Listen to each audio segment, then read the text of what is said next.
আমার ছোট্ট ইয়াশা, তার কালকে জন্মদিন। তার এই দিনটা আমাদের কাছে কতটা যে স্পেশাল, শুধু তার এই দিনটা না, পুরো জুন মাসটাই আমার জন্য স্পেশাল, কারণ সে আমার জীবনে এসেছে। এই সুন্দর স্পেশাল দিনটাকে আরো স্পেশাল করে তুলেছে আমার বোন আর আমার হাজবেন্ড। রাত 12টা বাজে ইয়াশার জন্মদিন শুরু করে দিয়েছে তারা, মানে 12টা থেকেই জন্মদিন শুরু। আর এইখানে দেখেন ইয়াশার দাদি ইয়াশার জন্য গ্রাম থেকে মুরগি নিয়ে আসছে, তাকে দেখানোর জন্য তার রিয়াকশন কি থাকে, এই জন্য কেটে আনে নাই। আর অনেক কিছু এনেছে, সব কিছুই আপনাদের সাথে শেয়ার। আর আমার শাশুড়ি মার কাছে আমি আবদার করেছিলাম এবার এই আচার খাবো, সো এই আচারটাও মা গ্রাম থেকে আমার জন্য অনেকগুলো বানায় আনছে, 2 বক্স। তো সেগুলোই শেয়ার করবো আজকে। আসসালামু আলাইকুম, আশা করি সবাই ভালো আছেন। সকালে ঘুম থেকে ওঠার পরই আসার বাবা এতগুলো মাছ মুরগি সব কিছু নিয়ে আসছে আমার শাশুড়ি মায়ের জন্য। এই দেখেন আমি সব সুন্দর করে ফ্রিজটা গুছিয়ে নিয়েছি, সেটা তো আপনাদের সাথে শেয়ার করেছিলামই আমি আমার আগের ব্লগে।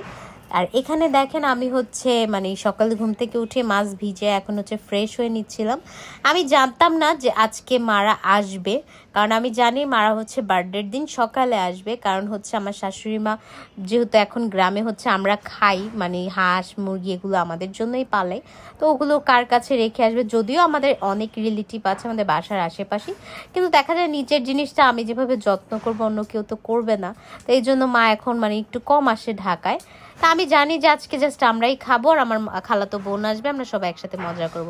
আর দেখেন আমার ফেসটা মাশাআল্লাহ এখন কতটা ক্লিন হয়ে গেছে, আলহামদুলিল্লাহ।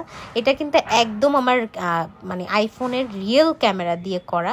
আইফোনের ক্যামেরা এই জন্যই বললাম, আপনারা জানেন যে আইফোনের ক্যামেরা দিয়ে আপনার একদম রিয়েল যে ফেস সেটাই দেখা যায়। মাশাআল্লাহ স্কিনটা এখন কত গ্লো করছে। আর আমি কিন্তু সকাল সকাল আমার স্যাফরন সোপটা দিয়েই ফেসটা ক্লিন করি। তারপর আর কি প্রতিদিনের রুটিন, আমার মেয়ের খাবার বানাচ্ছি, এখানে রান্না বান্না সব কিছু। তো আমি যেহেতু জানি আমার বোন আসবে, তো ওর চিংড়ি মাছটা অনেক বেশি পছন্দ, ওর জন্য চিংড়ি দো পেঁয়াজা করব, তারপর আমি গুলশা মাছ রান্না করব। চিংড়ি মাছ আমার হাজবেন্ডেরও অনেক পছন্দ, তো ভাবলাম শালিদুল্লা ভাইয়ের জন্য মাছটা রান্না করে ফেলি। আর আই নো আপনারা ব্লগের জন্য বার্থডের ওয়েট করতেছেন, বার্থডের ব্লগ এত বড় হয়ে গেছে সারাদিনের যে একটা ব্লগে শেষ করা কখনোই সম্ভব না, এই জন্য আমি 2টা পার্টেই দিব। ইনশাল্লাহ আপনারা দেখলে হয়তো বা আপনাদের ভালো লাগবে। যাই হোক, এখানে মাছগুলো রান্না করার জন্য ভাজতে দিয়ে দিতেছিলাম, যেহেতু মাছগুলো আজকেই এনেছে একদমই তাজা ছিল, তো আমি ওইরকমভাবে ভাজবো না, জাস্ট হালকা একটা ভাজা দিব। আর এখানে আমি গুলশা মাছের জন্য সাইডেই কড়াইয়ের মধ্যে একদম কষিয়ে নিচ্ছিলাম। আর যারা বলেন না যে আপু আপনি শুধু রান্না বান্না করেন না, শুধু সাজগোজ করেন, তাদের জন্য আজকের আমার ব্লগ। শুধু সাজগোজ করলে হয় না, প্রতিটা মেয়ের, শুধু আমার বলবো না, প্রতিটা মেয়েরই সব কিছু করতে হয়, রান্না বাড়া সংসার বাচ্চা সাজগোজ। আর আমি বুঝি না আপনারা কেমন মানুষ, আমি মা হয়েছি বলে সাজতে পারবো না, এটা কোন জায়গায় লেখা আছে? এখন বলতে পারেন অনেকের সাজ পছন্দ অনেকের পছন্দ না, যার পছন্দ না সে সাজে না, আমার পছন্দ, এই জন্য আমি সাজি। আমি সাজতে ভালোবাসি, খুশি থাকতে ভালোবাসি, আর আমার খুশিটাকে সবার সাথে ভাগ করে নিতেও ভালোবাসি। তো ওই দেখেন মুরগি নামাইছি আবার, আমার কিন্তু এই দেখেন রান্না সব কমপ্লিট, আমার একদম কিচেনও আমি পরিষ্কার করে ফেলছি, ওই যে আমি এনে রেখেছি। আর ওই দেখেন তেলাপোকার বাচ্চা আমার পিছু কোনোদিনও ছাড়বে না, এই তেলাপোকা নিয়ে যে কি করি, যদিও এই বাসায় একদমই কম, 1-2টার। ওই দেখেন টেবিলে ভাতও বেড়ে ফেলছে, আমরা খাবো। এর মধ্যে মা বলে আমরা অর্ধেক রাস্তায় চলে আসছি, কি আর করার, তাড়াতাড়ি করে আমি মুরগি নামিয়ে রান্না বসাই দিছি, যে না মাছ যেহেতু 2 রকমের আছে মুরগিটাও রান্না করি। সাথে আবার আমার ছোট আরেকটা দেবর আসতেছে আর আমার দাদি শাশুড়ি আসতেছে, তো তাদের জন্য বেশি করে রান্না বান্না করে রাখি, তাদের যেটা ভালো লাগবে সেটা দিয়েই তারা খাবে, যদিও তারা রাতে খাবে। আর এই দেখেন দুলাভাই শালির জন্য বক্স কিনে আনছে, আমাদের আগের যে বক্স ছিল গান বাজানোর সেটা নষ্ট হয়ে গিয়েছে, এটা আমরা নাচ প্র্যাকটিস করবো এই জন্য আনছে। আর এখানে আর কি করার, সব কাজ শেষ করে আমি আমার পার্সেলগুলো কমপ্লিট করে নিচ্ছিলাম, কারণ ভাই আর যাই করি পার্সেলটা তো করতেই হবে, যেহেতু কালকে আমি পার্সেল দিতে পারবো না। আর এখানে অলরেডি আমার শাশুড়ি চলে আসছে, তখন প্রায় 7টার মতো বাজে রাত। আর এই দেখেন এই বস্তা ভরা আম আনছে, যদিও কয়দিন আগেই 2বার আমাদের বাসায় আম পাঠানো হয়েছে, সেগুলোই খাওয়া শেষ হয়নি। আর এই মুরগিটাকে এখন ইরফান নিয়ে যাবে, এটাকে জব করবে।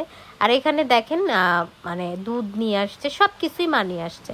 আর এই দেখেন ইয়াশা ঘুম থেকে ওঠার পর মুরগিটাকে দেখে কি যে শুরু করছে, ওর দাদা বলছো দাদিকে যে তুমি মুরগিটাকে এইভাবেই নিয়ে যাবা, ইয়াসা দেখলো অনেক খুশি হবে, খেলা করবে। বাট আমার মেয়ে তো এগুলো অনেক বেশি ভয় পায়, সে খেলা তো দূরের কথা, সে ধরেও নাই, কারণ অনেক ভয় পায়। আর এখানে হচ্ছে আমি সবার জন্য একটু আমের জুস বানাচ্ছি, যদিও আমের জুসটা আমি প্রতিদিনই বানাই আমের সিজন আসলে।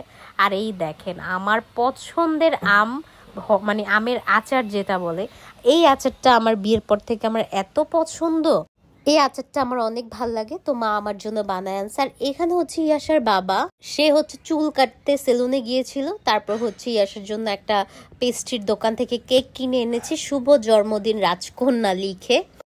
আমি জানতাম না আসলে ও যে কেকটা আনবে, আমি ভাবছি কালকে যেহেতু কেকগুলো আমাদের আসবে সো কালকেই কাটবো। বাট ওর বাবা ওর খালা বলতেছে যে না, আজকে থেকেই আমার মেয়ের বার্থডে স্টার্ট হবে। আর এখানে তো খালা আর ভাগ্নি অনেক খুশি। আর আমার বোন কিন্তু দুপুরেই চলে আসছিল, ওর ভিডিও করা হয় নাই। ভাগ্নির জন্মদিনে সে নিজে হাতে সবকিছু সুন্দর করে সাজাচ্ছিল। যদিও আমার ছোট বোনটা কিছুদিন পর আমাদেরকে ছেড়ে অনেক দূরে চলে যাবে।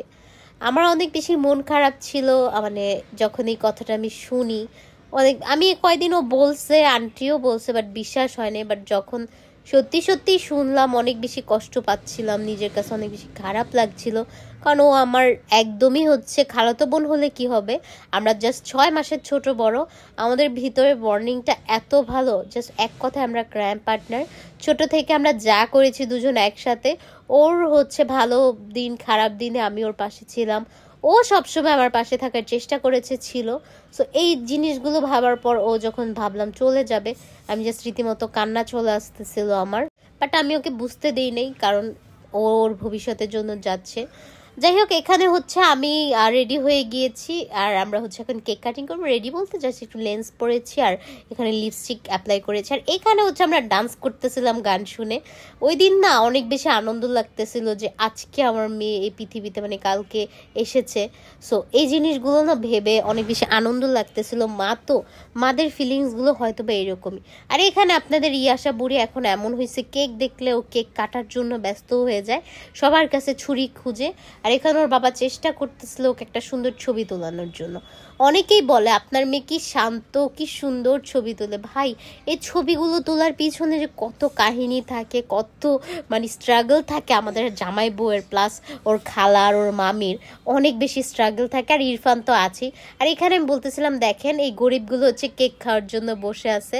আর ওর মামা যেহেতু আসতে পারে নাই, ওর মামি অসুস্থ, এটা আপনারা সবাই জানেন এখন।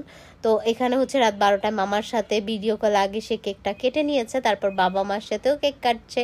মাশাআল্লাহ, সবাই কিন্তু আমার পরিটার জন্য দোয়া করবেন, আল্লাহ যেন আমার পরিটাকে ভালো রাখে, আর আমাদের সবাইকে ভালো রাখে, সুস্থ রাখে।